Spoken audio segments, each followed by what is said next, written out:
Sesta corsa, una categoria BC con al via 10 soggetti: Alberetta Cla, Cesare AMG, Bip Bip MTT, Burraio OP, Zenotab, Beatles Spritz in prima fila, Batosta, Lissa Trio, Africa Jet, Sceriviti in seconda.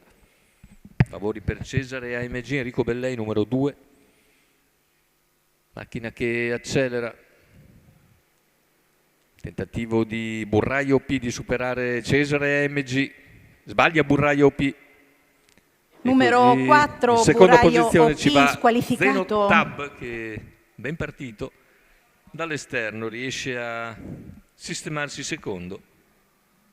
I primi 200 che se ne vanno in 14,2. In vantaggio dunque il favorito Cesare MG nei confronti di Zenotab e Alberetta Cla. Più indietro vediamo Batost in quarta posizione lungo la corda. Se ne vanno in 29,5 i 400 iniziali con il favorito che ora gradua.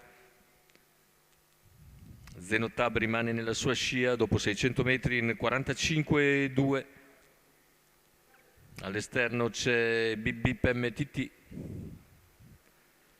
mentre anche Beatles Spritz si muove, viene in terza ruota. Percorsi esterni sono anche Scerivite e Alissa Trio. Intanto se ne vanno gli 800 con un secondo quarto in 36 da 1,15,1. Chilometro invece in 1,14,9. Accelera gradualmente Cesare AMG, che ha sempre di schiena Zenotab, poi Alberetta Cla e Batost. Cedono i cavalli all'esterno, mentre allunga decisamente Cesare AMG a 350 dalla conclusione. Zenotab ha un paio di lunghezze, più indietro Alberetta.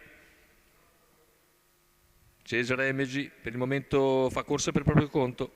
Numero 6, Beatles Spritz, squalificato. 150 finali, ha ancora 4 lunghezze di margine su Zenotab, che va un po' in difficoltà, e scatta all'esterno Batost, che fa suo il secondo posto sul palo, sullo stesso Zenotab. Al quarto è Alberetta Cla, 1,13,7 con ultimo quarto in 28,9. 28,9 anche il penultimo quarto, e successo nettissimo per Cesare AMG. Enrico Bellei al raddoppio in giornata con questo